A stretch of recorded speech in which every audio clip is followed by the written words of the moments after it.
नमस्कार साथियों, आप सभी का एक बार फिर से स्वागत है।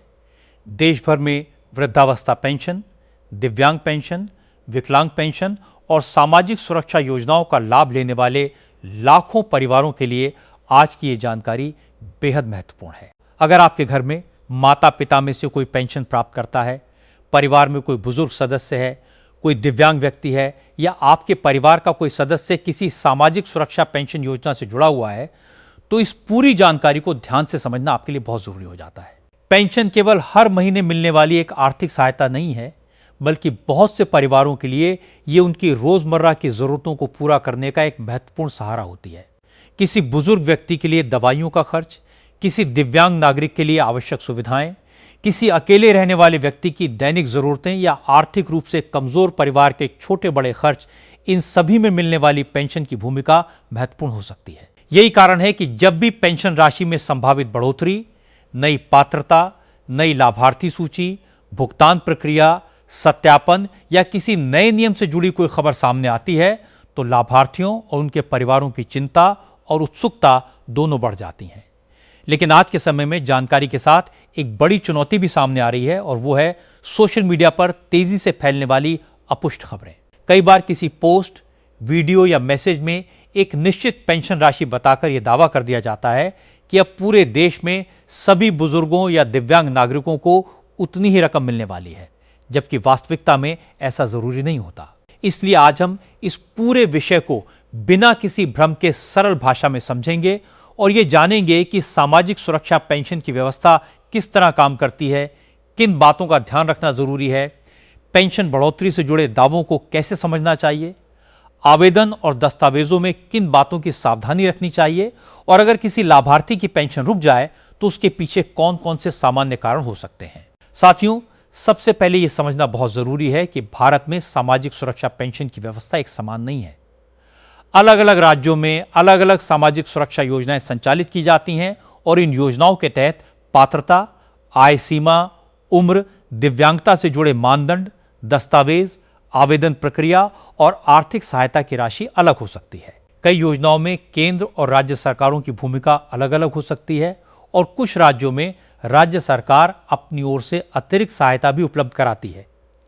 इसी वजह से एक राज्य में किसी लाभार्थी को मिलने वाली सहायता की राशि दूसरे राज्य के लाभार्थी से अलग हो सकती है। उदाहरण के तौर पर हरियाणा, उत्तर प्रदेश, राजस्थान, मध्य प्रदेश, दिल्ली, पंजाब, महाराष्ट्र, गुजरात, बिहार, झारखंड, छत्तीसगढ़, उत्तराखंड, केरल, तेलंगाना, आंध्र प्रदेश और देश के अन्य राज्यों में सामाजिक सुरक्षा योजनाओं की अपनी अपनी व्यवस्था हो सकती है। इसलिए किसी एक राज्य में पेंशन की राशि बढ़ने की खबर को पूरे देश के लिए लागू मान लेना सही नहीं है। इसी तरह अगर सोशल मीडिया पर किसी राज्य की पेंशन राशि को पूरे देश की नई पेंशन राशि बताकर प्रचारित किया जा रहा है, तो लाभार्थियों को ऐसी जानकारी पर तुरंत विश्वास नहीं करना चाहिए। सही जानकारी के लिए अपने राज्य के संबंधित सामाजिक सुरक्षा विभाग, समाज कल्याण विभाग, आधिकारिक सरकारी पोर्टल या नजदीकी सरकारी कार्यालय से पुष्टि करना सबसे सुरक्षित तरीका है। अब बात करते हैं उस मुद्दे की जिस पर सबसे ज्यादा चर्चा होती है, और वो है पेंशन राशि में संभावित बढ़ोतरी। समय समय पर सरकारें अपनी सामाजिक सुरक्षा योजनाओं की समीक्षा करती हैं, और परिस्थितियों के अनुसार योजनाओं में बदलाव भी किए जा सकते हैं। महंगाई, आर्थिक स्थिति, राज्य का बजट, सामाजिक कल्याण की प्राथमिकताएं और सरकार की नीतियां ऐसे कई कारण हो सकते हैं जिनके आधार पर भविष्य में किसी योजना की सहायता राशि में बदलाव पर विचार किया जा सकता है। लेकिन यहां एक बहुत महत्वपूर्ण सावधानी समझना जरूरी है। जब तक संबंधित सरकार की ओर से आधिकारिक आदेश, अधिसूचना या स्पष्ट घोषणा जारी नहीं होती, तब तक किसी भी वायरल राशि को अंतिम और निश्चित निर्णय मानना उचित नहीं है। आज सोशल मीडिया पर कभी 3,000 रुपए, कभी 5,000 रुपए और कभी 6,000 रुपए जैसी अलग अलग रकम के दावे दिखाई देते हैं। कुछ दावों में यह भी कहा जाता है कि अमुक तारीख से सभी पेंशन धारकों के खाते में नई राशि भेजी जाएगी। लेकिन किसी भी लाभार्थी को ऐसे दावों पर भरोसा करने से पहले यह देखना चाहिए कि क्या उस दावे के पीछे कोई आधिकारिक सरकारी आदेश मौजूद है। केवल वीडियो का शीर्षक, थंबनेल, सोशल मीडिया पोस्ट या किसी अनजान व्यक्ति का बयान सरकारी घोषणा का प्रमाण नहीं माना जा सकता। इसलिए अगर भविष्य में पेंशन राशि में बढ़ोतरी होती है तो निश्चित रूप से वो जरूरतमंद लाभार्थियों के लिए राहत की बात होगी, लेकिन वर्तमान में किसी भी संभावित बढ़ोतरी को आधिकारिक घोषणा के बिना निश्चित बताना उचित नहीं होगा। सामाजिक सुरक्षा पेंशन का उद्देश्य केवल आर्थिक सहायता देना नहीं है, बल्कि समाज के उन वर्गों को न्यूनतम आर्थिक सहारा उपलब्ध कराना भी है जो अपनी परिस्थितियों के कारण नियमित आय अर्जित करने में कठिनाई महसूस करते हैं। वृद्धावस्था पेंशन का उद्देश्य पात्र बुजुर्गों को आर्थिक सहायता उपलब्ध कराना है, जबकि दिव्यांग पेंशन योजनाएं पात्र दिव्यांग नागरिकों को सहायता देने के लिए संचालित की जाती हैं। कुछ योजनाएं विधवा महिलाओं या अन्य कमजोर वर्गों के लिए भी हो सकती हैं। इन योजनाओं का लाभ लेने के लिए संबंधित सरकार द्वारा कुछ पात्रता शर्तें निर्धारित की जाती हैं। आमतौर पर उम्र, आर्थिक स्थिति, निवास, परिवार की आय, दिव्यांगता की स्थिति या अन्य निर्धारित मानदंडों के आधार पर पात्रता तय हो सकती है। इसलिए केवल उम्र अधिक होने या दिव्यांगता होने से हर व्यक्ति स्वतः किसी भी योजना का पात्र बन जाए, ये जरूरी नहीं है। पात्रता योजना के नियमों के अनुसार तय होती है और समय समय पर इसमें बदलाव भी संभव है। यही वजह है कि किसी भी व्यक्ति को आवेदन करने से पहले अपने राज्य की संबंधित योजना की आधिकारिक पात्रता शर्तों को देखना चाहिए। अब बात करते हैं आवेदन प्रक्रिया की। आज के समय में कई सरकारी योजनाओं के लिए ऑनलाइन आवेदन की सुविधा उपलब्ध है, जबकि कुछ स्थानों पर नागरिक जनसेवा केंद्र, ग्राम पंचायत, नगर निकाय, तहसील या संबंधित सरकारी विभाग के माध्यम से आवेदन कर सकते हैं। आवेदन की प्रक्रिया राज्य और योजना के अनुसार अलग हो सकती है। सामान्य तौर पर आधार कार्ड या अन्य पहचान दस्तावेज, निवास प्रमाण, बैंक खाते की जानकारी, mobile number, passport size photo और अन्य आवश्यक दस्तावेज मांगे जा सकते हैं। दिव्यांग पेंशन के मामले में संबंधित नियमों के अनुसार मान्य दिव्यांगता प्रमाण पत्र की आवश्यकता हो सकती है। कुछ योजनाओं में आय प्रमाण पत्र, परिवार से संबंधित दस्तावेज या अन्य प्रमाण भी मांगे जा सकते हैं। इसलिए आवेदन करते समय सबसे जरूरी बात यह है कि आवेदक अपने दस्तावेजों में दर्ज जानकारी को अच्छी तरह जांच लें। नाम की स्पेलिंग, जन्म तिथि, पता, आधार से जुड़ी जानकारी, बैंक खाता संख्या और अन्य विवरण में अंतर होने पर आवेदन के सत्यापन में समस्या आ सकती है। अगर बैंक खाते में नाम और आवेदन में नाम अलग है या बैंक खाता गलत दर्ज हो गया है तो भुगतान में देरी की संभावना हो सकती है। इसी तरह मोबाइल नंबर बदलने के बाद रिकॉर्ड अपडेट नहीं कराने पर भी कई बार लाभार्थी को जरूरी सूचना प्राप्त करने में परेशानी हो सकती है। पेंशन लाभार्थियों के लिए बैंक खाते से जुड़ी जानकारी भी बहुत महत्वपूर्ण होती है। कई सामाजिक सुरक्षा योजनाओं में सहायता राशि सीधे लाभार्थी के बैंक खाते में भेजी जाती है। ऐसे में बैंक खाते की स्थिति सक्रिय होना, सही खाता विवरण उपलब्ध होना और सरकारी रिकॉर्ड में सही जानकारी दर्ज होना जरूरी हो सकता है। अगर किसी लाभार्थी का बैंक खाता बंद हो गया है, खाता संख्या बदल गई है या बैंक से संबंधित कोई समस्या है तो भुगतान प्रभावित हो सकता है। इसलिए पेंशन प्राप्त करने वाले परिवारों को समय समय पर बैंक खाते की स्थिति की जांच करनी चाहिए। अगर पेंशन की राशि निर्धारित समय पर प्राप्त नहीं होती है तो केवल सोशल मीडिया पर किसी वायरल मैसेज के आधार पर निष्कर्ष निकालने के बजाय सबसे पहले बैंक खाते की स्थिति, योजना के रिकॉर्ड और संबंधित सरकारी पोर्टल पर उपलब्ध जानकारी की जांच करनी चाहिए। कई बार भुगतान में प्रशासनिक प्रक्रिया, रिकॉर्ड अपडेट, बैंकिंग समस्या या सत्यापन जैसी वजहों से भी देरी हो सकती है। अब एक और महत्वपूर्ण विषय है लाभार्थी सत्यापन। कई सरकारी योजनाओं में समय समय पर लाभार्थियों के रिकॉर्ड का सत्यापन किया जाता है। इसका उद्देश्य यह सुनिश्चित करना होता है कि योजना का लाभ पात्र व्यक्ति तक ही पहुंच रहा है। यदि किसी योजना में जीवन प्रमाण, आधार सत्यापन, बैंक विवरण अपडेट या किसी अन्य प्रकार का सत्यापन आवश्यक है तो लाभार्थी को निर्धारित प्रक्रिया के अनुसार उसे पूरा करना चाहिए। यदि कोई लाभार्थी लंबे समय तक आवश्यक सत्यापन पूरा नहीं करता है तो योजना के नियमों के अनुसार भुगतान प्रभावित हो सकता है।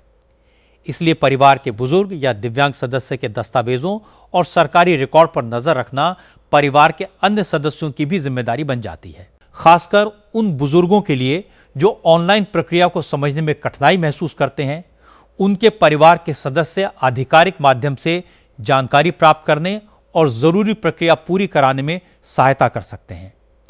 पेंशन रुकने के पीछे कई संभावित कारण हो सकते हैं। दस्तावेजों में गलती, बैंक खाते की समस्या, रिकॉर्ड में जानकारी का अंतर, सत्यापन लंबित होना, पात्रता से जुड़ी समस्या, सरकारी रिकॉर्ड अपडेट न होना या तकनीकी कारणों से भुगतान में देरी हो सकती है। इसका अर्थ यह नहीं है कि हर बार पेंशन स्थायी रूप से बंद हो गई है।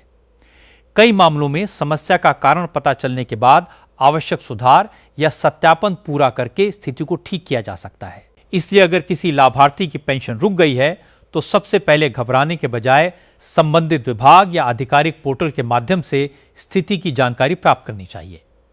आवेदन संख्या, लाभार्थी आईडी, बैंक विवरण या अन्य आवश्यक रिकॉर्ड सुरक्षित रखना भी उपयोगी हो सकता है।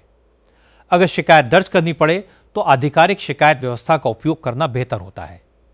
साथियों, एक और बड़ी समस्या फर्जी कॉल और फर्जी मैसेज की है। पेंशन के नाम पर कई बार लोगों को फोन करके बैंक खाते की जानकारी, एटीएम कार्ड नंबर, ओटीपी या अन्य संवेदनशील जानकारी मांगी जा सकती है। लाभार्थियों और उनके परिवारों को ऐसी किसी भी मांग से सावधान रहना चाहिए।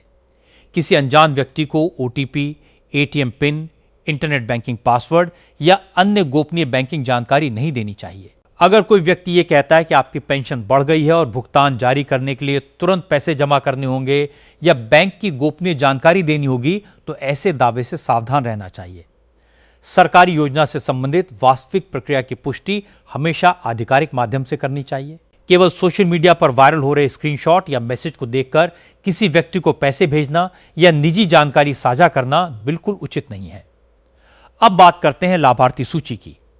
कई राज्यों में पात्र लाभार्थियों का रिकॉर्ड ऑनलाइन उपलब्ध कराया जाता है और कुछ स्थानों पर लाभार्थी सूची को पंचायत, नगर निकाय या संबंधित कार्यालय के माध्यम से भी देखा जा सकता है। अगर किसी व्यक्ति ने पेंशन के लिए आवेदन किया है लेकिन अभी तक लाभ नहीं मिला है तो उसे आवेदन की स्थिति जांचनी चाहिए।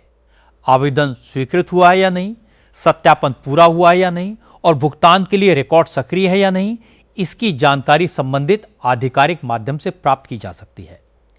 किसी भी व्यक्ति को केवल यह देखकर निराश नहीं होना चाहिए कि उसके पड़ोसी या परिचित को पेंशन मिल रही है और उसे नहीं मिल रही। हर आवेदन की पात्रता और सत्यापन अलग हो सकता है, इसलिए अपने आवेदन की स्थिति को व्यक्तिगत रूप से जांचना ज्यादा महत्वपूर्ण है। अब एक महत्वपूर्ण बात केंद्र और राज्य सरकार की भूमिका को लेकर भी समझना जरूरी है। देश में सामाजिक सुरक्षा से जुड़ी कई योजनाएं अलग अलग स्तर पर संचालित होती हैं। कुछ योजनाओं में केंद्र सरकार का योगदान हो सकता है और कुछ में राज्य सरकार अतिरिक्त सहायता दे सकती है। इसी वजह से किसी राज्य में मिलने वाली कुल सहायता की राशि दूसरे राज्य से अलग हो सकती है। इसलिए अगर भविष्य में किसी राज्य सरकार द्वारा पेंशन बढ़ाने की घोषणा की जाती है तो उसका प्रभाव उसी राज्य की संबंधित योजना और पात्र लाभार्थियों पर पड़ सकता है। इसे पूरे देश के लिए एक समान नई पेंशन व्यवस्था मान लेना सही नहीं होगा। अगर केंद्र सरकार भविष्य में कोई राष्ट्रीय स्तर का बड़ा बदलाव करती है तो उसकी जानकारी आधिकारिक घोषणा के बाद ही स्पष्ट होगी। साथियों, आजकल पेंशन को लेकर एक और तरह की खबरें वायरल होती हैं जिनमें कहा जाता है कि अब सभी पेंशन धारकों को एक निश्चित बड़ी रकम मिलने वाली है या किसी खास तारीख से पुरानी राशि बंद करके नई राशि शुरू कर दी जाएगी। ऐसी खबरों को देखते समय सबसे पहले यह जांचना जरूरी है कि सूचना किस स्रोत से आई है। अगर खबर में किसी सरकारी विभाग का नाम लिखा है तो संबंधित विभाग की आधिकारिक वेबसाइट या आधिकारिक सूचना की जांच की जा सकती है। केवल किसी यूट्यूब वीडियो या सोशल मीडिया पोस्ट में सरकारी आदेश का नाम लिखे होने से वो जानकारी सही साबित नहीं होती। वास्तविक सरकारी आदेश में आदेश संख्या, तारीख, विभाग और लागू होने वाली शर्तों जैसी जानकारी होती है। इसलिए लाभार्थियों को जागरूक रहना चाहिए और किसी भी बड़ी घोषणा की पुष्टि आधिकारिक स्रोत से करनी चाहिए। अगर भविष्य में पेंशन राशि बढ़ाई जाती है तो उसका लाभ किसे मिलेगा, यह भी संबंधित सरकारी आदेश और योजना के नियमों पर निर्भर करेगा। संभव है कि किसी बढ़ोतरी का लाभ सभी मौजूदा लाभार्थियों को मिले या किसी विशेष श्रेणी के पात्र लाभार्थियों को मिले या नई पात्रता शर्तों के अनुसार लाभ दिया जाए। यह सब सरकार के आधिकारिक निर्णय पर निर्भर करता है। इसलिए जब तक कोई स्पष्ट आदेश जारी नहीं होता तब तक किसी निश्चित राशि या निश्चित लाभार्थी वर्ग के बारे में दावा करना सही नहीं होगा। यही बात नई लाभार्थी सूची पर भी लागू होती है।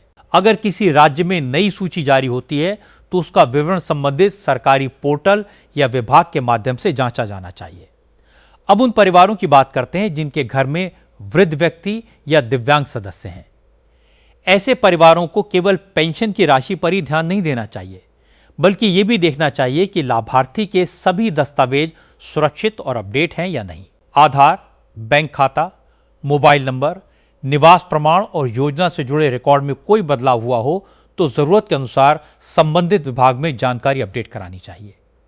यदि लाभार्थी का बैंक खाता बदल गया है या मोबाइल नंबर बदल गया है तो उसे समय पर अपडेट करना उपयोगी हो सकता है। अगर लाभार्थी की मृत्यु हो चुकी है तो परिवार को संबंधित विभाग को इसकी जानकारी देनी चाहिए, क्योंकि सरकारी रिकॉर्ड में सही जानकारी बनाए रखना जरूरी है। गलत जानकारी के आधार पर भुगतान जारी रहना आगे चलकर कानूनी या प्रशासनिक परेशानी का कारण बन सकता है। साथियों, पेंशन से जुड़े मामलों में सबसे जरूरी चीज है जागरूकता। कोई भी लाभार्थी केवल अफवाह के आधार पर परेशान न हो और केवल उम्मीद के आधार पर किसी निश्चित रकम का इंतजार भी न करे। अगर सरकार की ओर से कोई वास्तविक बढ़ोतरी होती है तो उसकी जानकारी आधिकारिक आदेश के माध्यम से सामने आएगी। अगर कोई नया नियम लागू होता है तो संबंधित विभाग इसकी जानकारी जारी करेगा। अगर नई सूची प्रकाशित होती है तो उसके लिए आधिकारिक व्यवस्था उपलब्ध कराई जाएगी। इसलिए सोशल मीडिया की खबर को अंतिम सत्य मानने के बजाय सरकारी स्रोत की पुष्टि करना सबसे सुरक्षित तरीका है। आज की इस पूरी जानकारी का उद्देश्य किसी भी पेंशन लाभार्थी को डराना या भ्रमित करना नहीं है। हमारा उद्देश्य केवल इतना है कि आप सामाजिक सुरक्षा पेंशन की वास्तविक व्यवस्था को समझें और किसी भी अपुष्ट दावे से सावधान रहें। पेंशन राशि में भविष्य में बढ़ोतरी संभव है या नहीं, यह सरकार के निर्णय पर निर्भर करता है। किसी भी निश्चित रकम को तभी सही माना जाना चाहिए जब संबंधित सरकार की ओर से आधिकारिक घोषणा हो। अलग अलग राज्यों में पेंशन की राशि और नियम अलग हो सकते हैं। आवेदन के लिए दस्तावेजों की जरूरत योजना के अनुसार बदल सकती है। बैंक खाते और दस्तावेजों की जानकारी सही रखना जरूरी है। सत्यापन की प्रक्रिया को नजरअंदाज नहीं करना चाहिए। पेंशन रुकने की स्थिति में आधिकारिक माध्यम से कारण की जांच करनी चाहिए और किसी भी अनजान व्यक्ति को बैंकिंग जानकारी या ओटीपी नहीं देना चाहिए। अगर आप पेंशन से जुड़ी जानकारी को लेकर जागरूक रहना चाहते हैं तो अपने राज्य के आधिकारिक सामाजिक सुरक्षा विभाग और सरकारी पोर्टल पर नजर बनाए रखें। किसी भी नई घोषणा को पहले आधिकारिक स्रोत से जांचें और उसके बाद ही आगे साझा करें। याद रखिए, एक सही जानकारी किसी लाभार्थी के लिए बहुत उपयोगी हो सकती है, लेकिन एक गलत खबर किसी परिवार को अनावश्यक चिंता में भी डाल सकती है। इसलिए जिम्मेदार नागरिक के रूप में हमारा कर्तव्य है कि हम सही जानकारी को ही आगे बढ़ाएं और अपुष्ट खबरों से बचें। खासकर बुजुर्गों और दिव्यांग नागरिकों से जुड़ी योजनाओं में जानकारी की छोटी सी गलती भी उनके आर्थिक जीवन पर असर डाल सकती है। इसलिए हर जानकारी को सावधानी से जांचना जरूरी है। आने वाले समय में अगर केंद्र सरकार या किसी राज्य सरकार की ओर से वृद्धावस्था पेंशन, दिव्यांग पेंशन, विकलांग पेंशन या अन्य सामाजिक सुरक्षा योजनाओं में कोई आधिकारिक बदलाव किया जाता है, जैसे सहायता राशि में बढ़ोतरी, पात्रता में संशोधन, आवेदन प्रक्रिया में बदलाव, नई लाभार्थी सूची या भुगतान से संबंधित नया नियम, तो उसका वास्तविक प्रभाव संबंधित सरकारी आदेश में स्पष्ट होगा। ऐसे में लाभार्थियों को केवल सोशल मीडिया की सुर्खियों पर निर्भर रहने के बजाय आधिकारिक सूचना को प्राथमिकता देनी चाहिए। अगर किसी व्यक्ति को अपने आवेदन या भुगतान से जुड़ी समस्या है तो उसे संबंधित विभाग से संपर्क करके अपनी समस्या का समाधान कराने की कोशिश करनी चाहिए। सही दस्तावेज, सही बैंक जानकारी और समय पर सत्यापन जैसी छोटी छोटी सावधानियां कई परेशानियों से बचा सकती हैं। अंत में सभी पेंशन लाभार्थियों और उनके परिवारों से यही कहना है कि किसी भी वायरल दावे को तुरंत सच न माने। किसी भी निश्चित पेंशन राशि की घोषणा को आधिकारिक पुष्टि के बिना अंतिम न समझें और किसी भी व्यक्ति को अपनी बैंकिंग जानकारी साझा न करें। अपने दस्तावेज सुरक्षित रखें, सरकारी रिकॉर्ड में जानकारी सही रखें और योजना से संबंधित किसी भी बदलाव की जानकारी आधिकारिक माध्यम से प्राप्त करें। सामाजिक सुरक्षा योजनाएं उन लोगों के लिए महत्वपूर्ण सहारा हैं जिन्हें इसकी सबसे ज्यादा जरूरत होती है। इसलिए इनके बारे में सही और जिम्मेदार जानकारी का प्रसार करना हम सभी की जिम्मेदारी है। अगर आपको ये जानकारी उपयोगी लगी है तो इसे अपने परिवार और उन लोगों तक जरूर पहुंचाएं जिनके घर में वृद्धावस्था पेंशन, दिव्यांग पेंशन या किसी अन्य सामाजिक सुरक्षा योजना का लाभ लेने वाला व्यक्ति है। चैनल को सब्सक्राइब करके जुड़े रहिए ताकि सरकारी योजनाओं, पेंशन, लाभार्थी सुविधाओं और जनहित से जुड़ी महत्वपूर्ण जानकारी आपको समय पर मिलती रहे। वीडियो पसंद आया हो तो लाइक जरूर करें और इसे जरूरतमंद लोगों तक साझा करें।